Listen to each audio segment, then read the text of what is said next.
Lecciones de la Biblia. A continuación.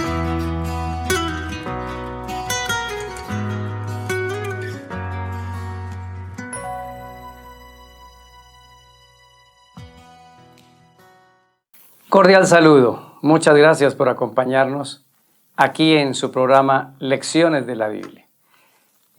Como ustedes lo saben, es un espacio para que podamos estudiar y entender la palabra de Dios. Bienvenidos, estamos en el número 12.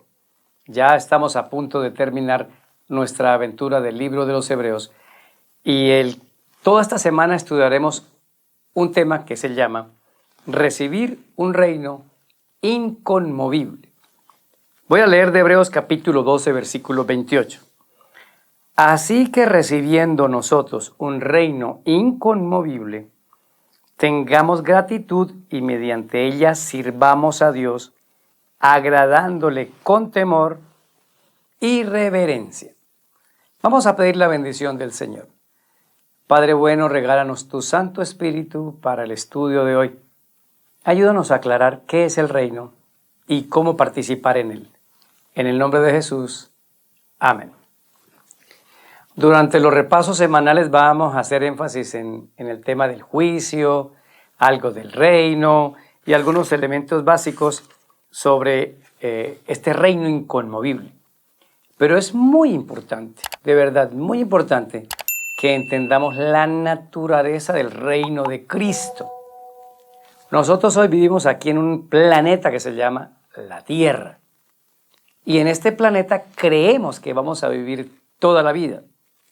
Y aunque hemos aceptado el Evangelio, los trajines diarios y todo lo que está ocurriendo hace que se nos olvide que somos pasajeros, que este es un reino que va a ser cambiado, que este es un reino que será restaurado y que aquí estamos de paso en esta vida.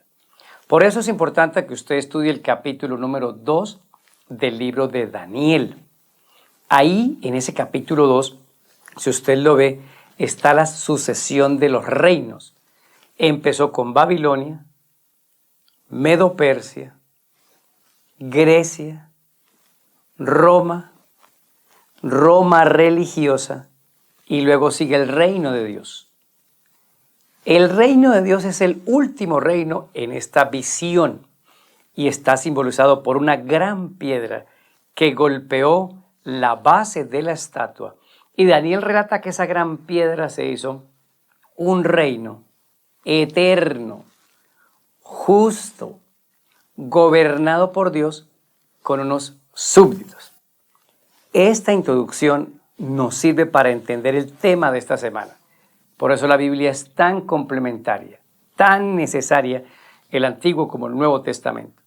Entonces la primera conclusión a la que tenemos que llegar es que vivimos en un reino que Dios lo perdió, por así decirlo, entre comillas, que como que el diablo lo atrapó, entonces Dios necesita liberar a nosotros que estamos esclavos en ese reino del enemigo, y para eso es la muerte de Cristo, para eso es su resurrección y para eso es su intercesión en el santuario celestial. Todo un proceso para destruir al diablo, a la muerte, a sus demonios y instalar el nuevo reino. Es como si nos hubiéramos ido a comerciales desde que Eva tomó el fruto y lo mordió. Nos fuimos a unos comerciales dolorosos de miles de años hasta que la segunda venida de Cristo vuelva a instalar ese reino. ¿Y por qué todos estos años dolorosos aquí en la tierra? Porque Dios, en su infinita sabiduría, vio que era mejor dejar que se desarrollara el mal para que las acusaciones de Satanás no tuvieran ningún fundamento. Entonces, muy pronto, cuando venga Cristo, todos nos daremos cuenta que el gran malo de la película ha sido el diablo. Quizás cuando estemos en el cielo y un ser celestial se nos acerque y nos diga, ¿a ustedes les gustaría volver a pecar? No, eso fue terrible, eso es doloroso. Todo este espacio de más de 6,000 años de maldad son en realidad la vacuna que nos va a permitir ver el amor de Dios en el sacrificio de Jesús y amarlo por la eternidad. Y nunca en ese nuevo reino volver a pecar. Ahora, como estamos hablando de ese nuevo reino, vamos al segundo concepto, y es el concepto bíblico del reino, o sea, la naturaleza del reino como lo ve Dios. Por lo menos en un reino, cuando hablamos de un reino, hablamos de varias cosas. Hay un rey. Bueno, ese reino es Cristo. Hay unos súbditos. Bueno, los súbditos podrían ser todos, pero ahora vamos a ver que hay algo que filtra a los súbditos. Y los súbditos son los herederos del reino. En tercer lugar hay un territorio. Pues en realidad el reino es un territorio que es la tierra, el cielo, el universo. Pero el gran territorio está aquí, en mi corazón. Todo ese es el territorio del reino. Y finalmente hay unos principios, normas, que nosotros llamamos la ley de Dios de los 10 mandamientos, que si fueran obedecidos, que si no los hubieran cambiado, y que si pidiéramos fuerza al sumo sacerdote en el santuario celestial para obedecer, tendríamos un reino que solo con cumplir esos 10 mandamientos estaremos cumpliendo todo lo que hace perfecto una sociedad pacífica, tranquila y sin pecado. Pero ese es el proceso que nos está ayudando el cielo. Ahora, dentro de ese reino celestial, Cristo delineó la característica más importante. Voy a leer el libro de Lucas, capítulo número 22, del 24 en adelante. Hubo también entre ellos una disputa sobre quién de ellos sería el mayor. Pero él les dijo, los reyes de las naciones las gobiernan, y los que sobre ellos tienen autoridad son llamados bienhechores. Mas así no será entre vosotros, sino el mayor entre vosotros como el más joven, y el que dirige es como el que sirve. Noten lo siguiente, el servicio es la cualidad esencial de este reino. El que sirve, Cristo dijo, yo he venido para servir y no para ser servido. Así que el reino del que está hablando el Señor es un reino distinto a gobernar políticamente algo. En la Biblia hay 2 espadas, búsquelas bien. La espada que Dios le dio al poder civil para gobernar, hacer las leyes terrenales, y que Dios le pedirá cuenta a magistrados, políticos, senadores, ediles, lo que sea. Les pedirá cuentas por el uso de esa espada. Y si lo hicieron con injusticia, se pararán frente al trono de Dios a dar cuenta. Y la otra espada nos la dio a nosotros. La Biblia es la palabra de Dios. Esas 2 espadas siempre deben estar separadas. Babilonia recuperará su poder. El poder de Apocalipsis 13 se le sana la herida cuando vuelva a unir esas 2 espadas que las tuvo juntas.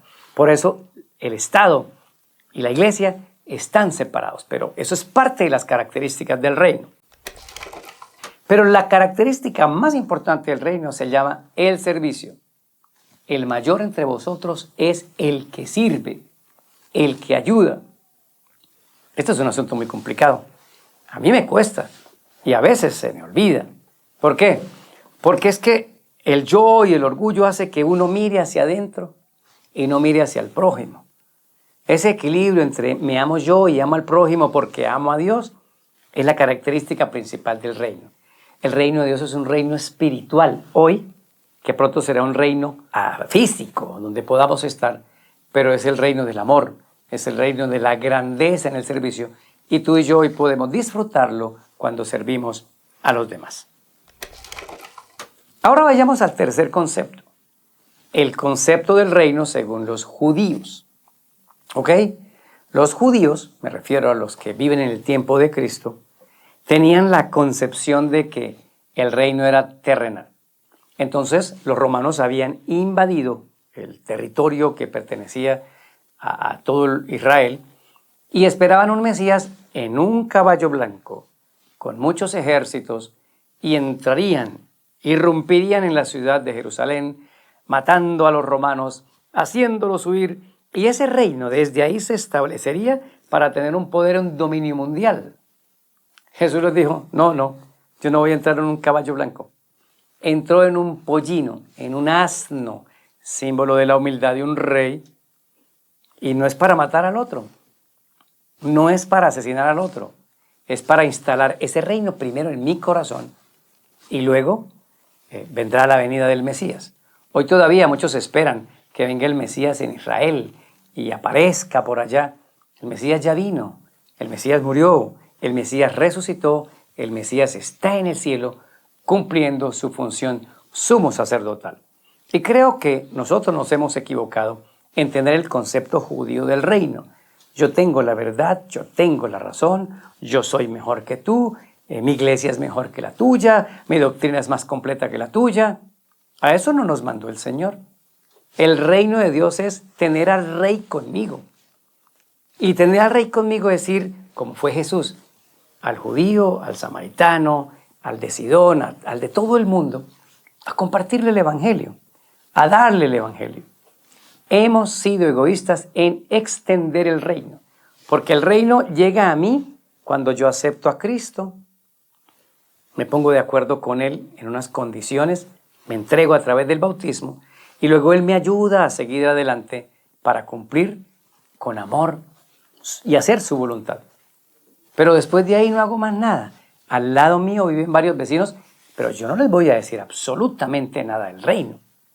Por el lugar de mi trabajo, donde me reúno con varias personas, yo sé del reino, sé que el mundo va a ser destruido, y esta vez por fuego, no con agua como en el diluvio, y que hay un gran barco que se llama la iglesia, y que puede invitarte a subir al barco si es tu voluntad. Eso no se lo voy a decir a la gente, ¿por qué? Porque soy un egoísta. ¿Cuántas personas usted está haciendo esfuerzos para atraerlos al reino? Una pregunta, ¿a cuántos lleva usted al estudio de esta lección a la iglesia los sábados en la mañana? ¿A cuántos lleva? Porque no estamos compartiendo el reino. Y no podemos decirnos mentiras ni confundirnos con la verdad doctrinal con la verdad en la persona de Jesús. El énfasis es la verdad en la persona de Jesús. Y luego esa persona en mí me lleva a una verdad doctrinal en una vivencia y luego yo la extiendo a los demás. Lo repito, nos hemos equivocado y vamos muy despacio en nuestros sistemas de predicación. Nos hemos encerrado en nuestra propia comunidad y olemos mucho a iglesia, pero debemos oler mucho a comunidad.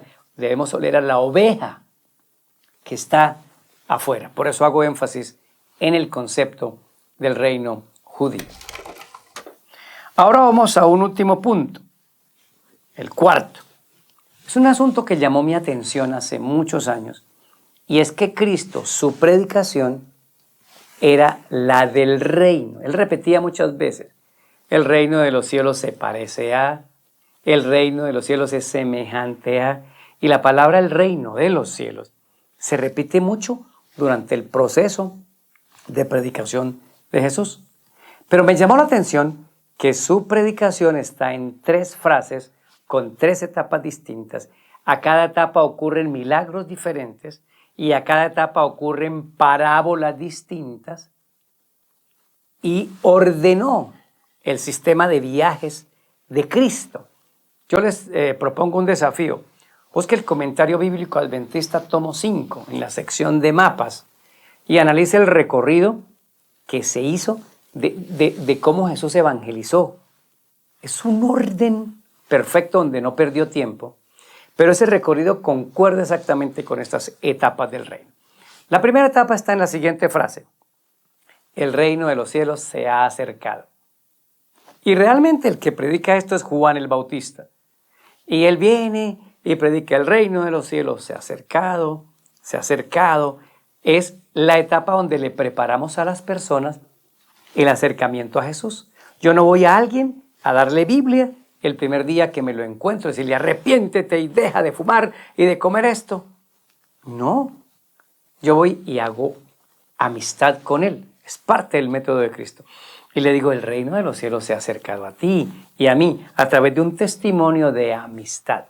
Eso fue lo que hizo Juan, anunciando la venida del reino de Jesús. Cuando esta etapa termina, Juan es tomado preso, Juan muere y enseguida Jesús arranca con una segunda frase. El reino de los cielos está entre vosotros. Es decir, Jesús llegó. Yo soy el reino de los cielos. Y ahí comienza la adquisición de los discípulos. Ahí comienza las parábolas del establecimiento del reino. Ahí está Mateo 5, 6 y 7, los principios que gobiernan el reino, porque el reino llegó. ¿Qué significa esta etapa? Esta etapa significa que hay unas condiciones para pertenecer al reino, y eso a mí no me gusta. Pero hay condiciones para pertenecer al reino. Le hace todo el sermón del monte y le hace el sermón del mar. Ahí Jesús pone las bases del reino. ¿Qué es lo que yo debo aprender a vivir en los hábitos que yo debo tener para entrar al reino? Por eso dice, el reino de los cielos está entre vosotros. Y esas condiciones, si usted nota, no las puso antes. Solo cuando Él llega a mí para ayudarme en esas condiciones de amar al enemigo, de caminar una milla más, de qué es el adulterio, de el afán y las riquezas.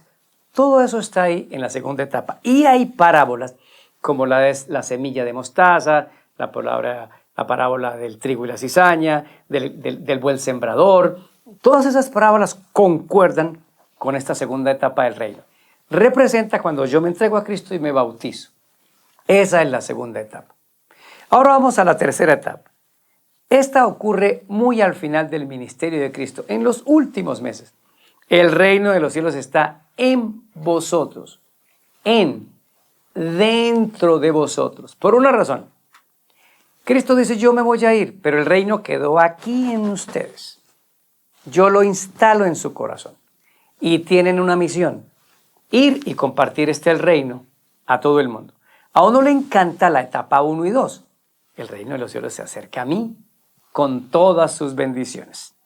Me encanta la segunda etapa, me entrego, es la alegría del bautismo y comienzo a participar de las delicias del reino y con pruebas, porque eso vienen incluidas. Pero la tercera etapa, la de que el reino que quedó aquí se extienda al otro, a la mayoría no nos gusta. ¿Por qué? Tal vez por el orgullo, el egoísmo, la pereza, o hay muchas otras cosas. Por ejemplo, la decadencia espiritual que no es permanencia en Cristo y que te lleva a la tibieza. Poca oración, poco estudio de la Biblia, no quiero asistir a la iglesia, no quiero comprometerme porque estoy muy ocupado, yo trabajo mucho, pues ora a Dios porque le quite el trabajo para que le quede mucho tiempo, ¿verdad? No, ese es otro extremo. Hable con el Señor, Señor, yo voy a trabajar un día menos y tú me vas a dar lo necesario. Y ese día yo lo dedico a ir a extender el reino. La tercera etapa es la etapa en la que estamos hoy.